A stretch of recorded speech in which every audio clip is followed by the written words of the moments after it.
Middle ഈസ്റ്റിൽ 2 മാസത്തിലേറെയായി നീണ്ടുനിന്ന യുദ്ധം അവസാനിപ്പിക്കാനുള്ള ഇറാന്റെ നിർദ്ദേശം US പ്രസിഡന്റ് ഡൊണാൾഡ് ട്രംപ് നിരസിച്ചു. ടെഹ്റാന്റെ നിബന്ധനകൾ പൂർണ്ണമായും അസ്വീകാര്യമാണ് എന്നും വീണ്ടും യുദ്ധം ആരംഭിക്കാനുള്ള സാധ്യത വർദ്ധിക്കുന്നുവെന്നും അദ്ദേഹം പറഞ്ഞു. എന്നാൽ അമേരിക്കയുടെ പുതിയ ആക്രമണങ്ങൾക്ക് പ്രതികാരം ചെയ്യുന്നതിൽ നിന്ന് പിന്മാറില്ലെന്നും ഹോർമൂസ് കടലിടുക്കിൽ കൂടുതൽ വിദേശ യുദ്ധ കപ്പലുകൾക്ക് അനുമതി നൽകില്ലെന്നും ഇറാൻ അമേരിക്കയ്ക്കുള്ള മറുപടിയിൽ വ്യക്തമാക്കി. ഇറാൻ യുദ്ധം അവസാനിപ്പിക്കാൻ ആഭ്യന്തര സമ്മർദ്ദം വർദ്ധിച്ചുവരുന്ന ഈ സമയത്ത് American commander in chief Islamic republic സൈനികമായി പരാജയപ്പെട്ടു എന്നാണ് അവകാശപ്പെടുന്നത്. ടെഹ്റാന്റെ ആണവ പരിപാടി ആണ് ട്രംപ് യുദ്ധം ആരംഭിച്ചതിന്റെ പ്രധാന കാരണങ്ങളിലൊന്ന് എന്നവർ വ്യക്തമാക്കി. ട്രംപിന്റെ ചൈന സന്ദർശനം ഈ ആഴ്ച നടക്കാനിരിക്കെ പശ്ചിമേഷ്യൻ യുദ്ധം അവസാനിപ്പിക്കാൻ ലോകരാജ്യങ്ങളുടെ ഭാഗത്തുനിന്ന് സമ്മർദ്ദം ശക്തമാണ്.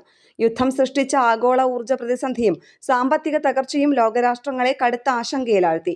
ഇറാൻ പരമാധികാരം അംഗീകരിക്കണമെന്നും യുദ്ധത്തിൽ സംഭവിച്ച നാശനഷ്ടങ്ങൾക്ക് നഷ്ടപരിഹാരം നൽകണമെന്നും ഉപരോധങ്ങൾ അവസാനിപ്പിച്ച് പിടിച്ചുവച്ചിരിക്കുന്ന ആസ്തികൾ വിട്ടുകൊടുക്കണമെന്നുമാണ് ഇറാന്റെ ആവശ്യം. എന്നാൽ ഇത് പൂർണ്ണമായും അംഗീകരിക്കാൻ കഴിയില്ലെന്നാണ് ട്രംപിന്റെ നിലപാട്.